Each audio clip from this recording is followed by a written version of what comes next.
Abdul Rahman.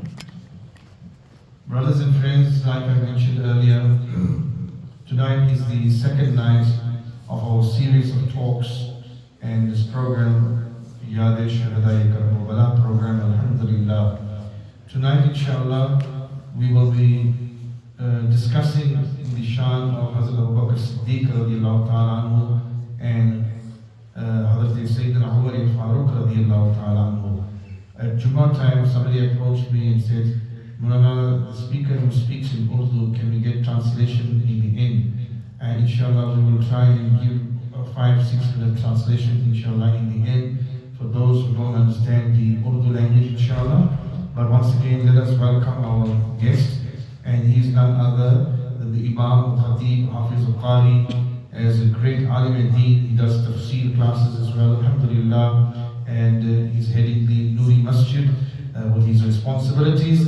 And it gives me great pleasure, inshallah, that we welcome to the mic to this evening, inshallah, to share a few words with us. His Eminence Hazrat Allama Maulana Hafiz al-Qari Muhammad Rafiq Waris Sahab, inshallah, to come to the mic and share a few words. Let us welcome him, inshallah. Nare Takbir, Nare Takbir, Nare Risalat, Ulama Ahl Sunnah.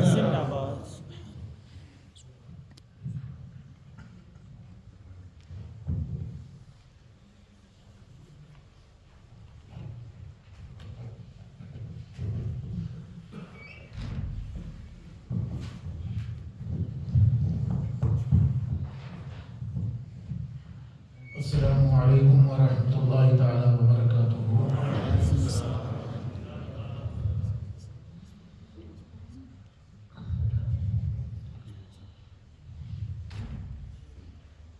معزز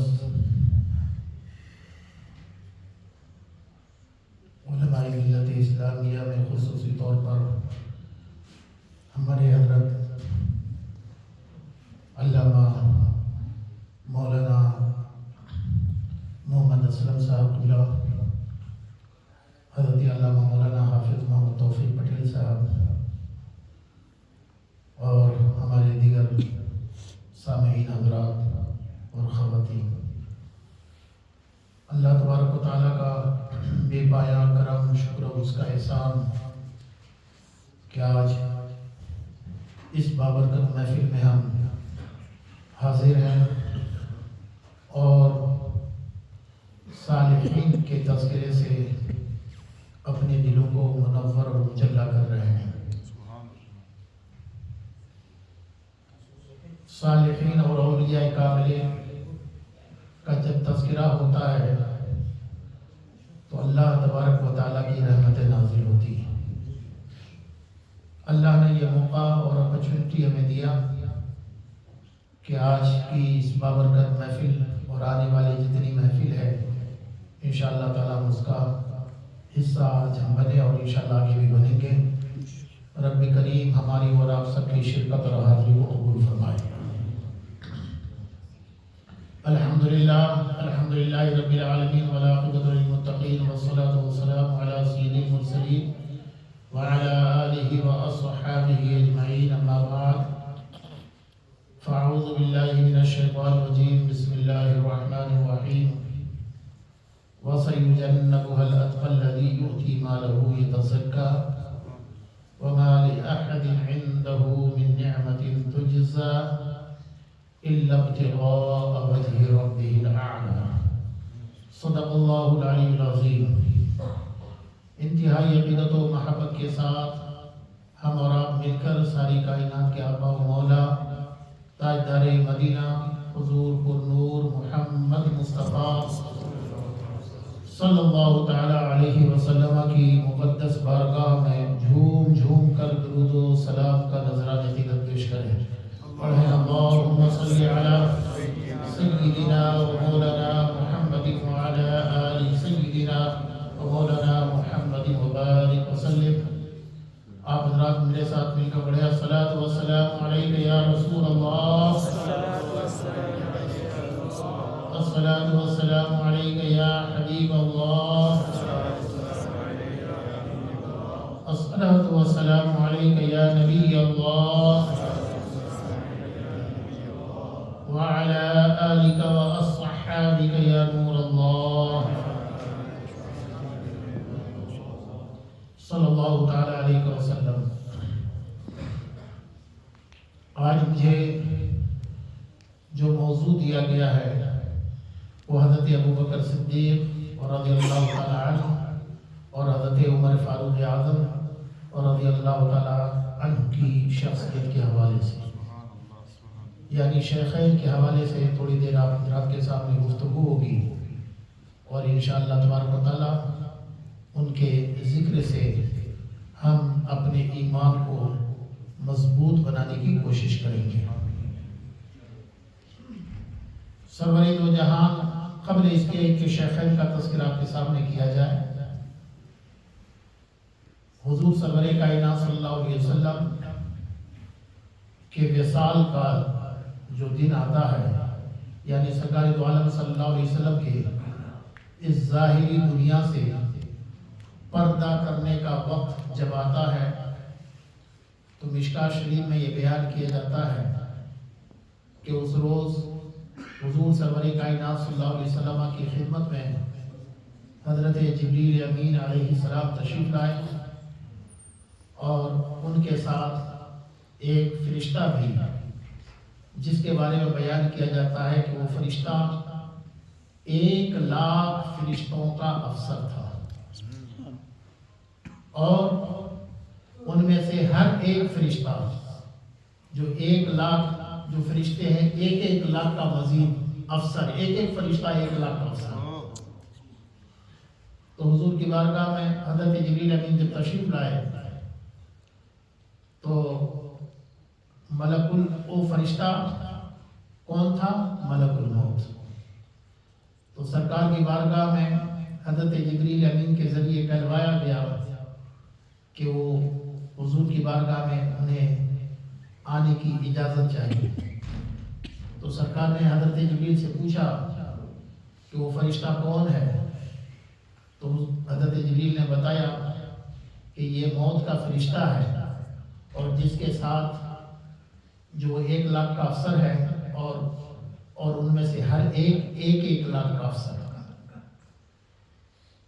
تو حضور نے فرمایا ٹھیک ہے، اندر آنے کی اجازت دیجیے۔ سرکار کی بارگاہ میں جب وہ فرشتہ پہنچتا ہے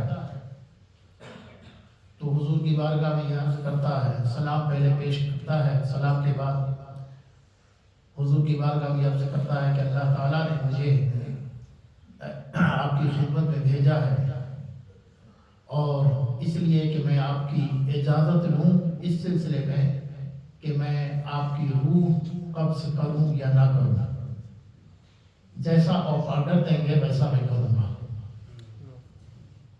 تو اللہ نے ساتھ یہ بھی فرمایا کہ جب تک ان کی اجازت نہ ہو کوئی کام نہیں کرنا۔ تو حضرت جبریل امین کہتے ہیں کہ میں نے حضور سے کہا کہ سرکار، یہ آپ سے پہلی بار اجازت اس نے لی ہے، اور آپ کے بعد آگے کبھی کسی سے اجازت نہیں لینا، آپ پہلے ہیں اور آخر۔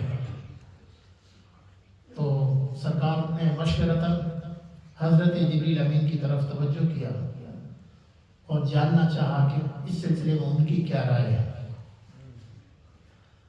تو حضرت پہلے تو حضور نے موت کے فرشتے سے پوچھا کہ جب اس نے کہا کہ اچھا، تو جب یہ ساری باتیں ہوئی تو سرکار جب حضرت جبریل امین کی طرف آپ نے اپنا چہرہ ان کی طرف کیا تو حضرت جبریل امین نے کہا کہ ان اللہ اشتاق الی لقائک یا رسول اللہ۔ اب یہاں پر سوچنے کی ایک بات ہے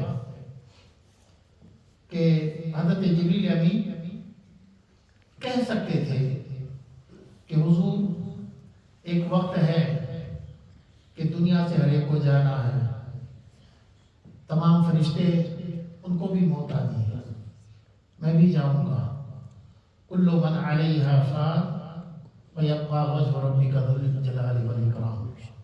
ایک وقت وہ آئے گا ایک کہ سوائے اللہ تبارک و تعالیٰ کے دنیا میں کچھ بھی نہیں رہنا ہے، سب کو فنا ہونا ہے۔ تو حضرت جبریل امین حضور کی بارگاہ میں کہہ سکتے تھے کہ حضور ہر ایک کو جانا ہے، اور اب اس سلسلے میں کیا کہنا ہے، جیسا آپ کا معاملہ ہو، لیکن ایسا جواب نہیں دے رہے ہیں۔ سمجھ رہے ہیں جواب کیا دے رہے ہیں؟ ان اللہ اشتاق الی لقائک یا رسول اللہ۔ ادب سے جواب دیتے ہیں کہ اے اللہ کے رسول، آپ نے میرا اوپینین جاننا چاہا کہ میں کیا اس سلسلے میں بولوں، تو کہتے ہیں کہ اے حضور، اے اللہ کے رسول، اللہ تبارک و تعالی آپ کی ملاقات کا مشتاق ہے۔ اللہ تبارک و تعالی آپ کی ملاقات کا مشتاق ہے۔ پھر سرور دو جہان صلی اللہ تعالی علیہ وسلم نے فرشتے کو حکم دیا، اور بہرحال آپ کی روح قبض ہوئی۔ سرکار دو عالم صلی اللہ تعالی علیہ وسلم کی مبارک اب وہ حضور کا دنیا سے جانا تو صرف ایک آن کے لیے، صرف ایک آن کے لیے اللہ تبارک و تعالیٰ کا وعدہ پورا ہونا، باقی وہی روح جو ایک لمحہ ایک آن ہے سرکار کے جسم مبارک میں خود لوٹا دی گئی۔ حضرت عباس رضی اللہ تعالیٰ عنہ کے ایک شہزادے جو قبر میں اترے، وہ یہ کہتے ہیں کہ سب سے اخیر میں سرکار دو عالم صلی اللہ تعالیٰ علیہ وسلم کی مبارک قبر سے باہر آیا تو حضور کے مبارک ہونٹ ہل رہے تھے، تو میں نے اپنے کان کو سرکار کے مبارک ہونٹ سے قریب کیا تاکہ میں سنوں کہ سرکار کیا کہہ رہے ہیں، تو اس وقت حضور فرما رہے تھے یا رب امتی یا رب امتی، اے اللہ میری امت کو بخش دے، میری امت کو بخش دے۔ اسے پتہ یہ بھی چلا کہ صرف یہ دنیا کو دکھانے کے لیے کہ انہیں موت آ گئی، قبر میں سرکار گئے اور مبارک ہونٹ آپ کے ہل رہے۔ اس لیے حضور نے فرمایا کہ ان اللہ حرم علی الارض ان تأکل اجساد الانبیاء، کہ اللہ تبارک و تعالیٰ نے زمین پر حرام کیا ہے کہ نبیوں کے جسم کو وہ کھائے۔ فنبی اللہ حی یرزق بہا، اللہ کے نبی زندہ ہیں اور انہیں رزق بھی دیا جاتا ہے۔ یہاں تک کہ اس سلسلے میں کہ حضرت سلطان نور الدین زنگی کا جب زمانہ تھا تو اس وقت میں سرکار دو عالم صلی اللہ علیہ وسلم دنیا سے تشریف لے گئے، اور حضور کے وصال کو 550 سال ہو چکے تھے، 550 ایئرز حضور دنیا سے تشریف لے، کتنے سال ہو گئے؟ تو حضور کے دنیا سے تشریف لے جانے کے بعد حضرت سلطان نور الدین زنگی بڑے نیک بادشاہ تھے، تو کیا ہوا کہ حضور صلی اللہ علیہ وسلم ان کے خواب میں 3 بار آئے اور بتایا کہ سلطان نور الدین زنگی اور 2 آدمی کے 2 نصرانی عیسائی کے چہرے کو حضور نے دکھایا کہ یہ شخص مجھے ایذا دے رہا ہے، لہذا اس شخص کو مجھ سے دور کرو، یہاں سے ہٹاؤ۔ پہلی رات جب خواب دیکھا تو حضرت سلطان نور الدین زنگی بے چین ہو گئے، پھر دوسری رات بھی خواب دیکھا، پھر پریشان ہو گئے کیا معاملہ۔ تیسری رات جب خواب دیکھا تو انہوں نے مشورہ کیا اپنے خاص لوگوں سے، تو کہا کہ ابھی آپ کو اس میں بہت جلدی کرنی چاہیے اور جلد سے جلد مدینہ شریف پہنچنا چاہیے۔ تو وہ بتایا جاتا ہے کہ مصر سے اور دوسرے علاقے میں جہاں تھے وہاں سے مدینہ شریف روانہ ہوئے، اور جانے کے بعد جب وہاں کے لوگوں سے حالات دریافت کیے، باضابطہ وہاں لوگوں کو آپ نے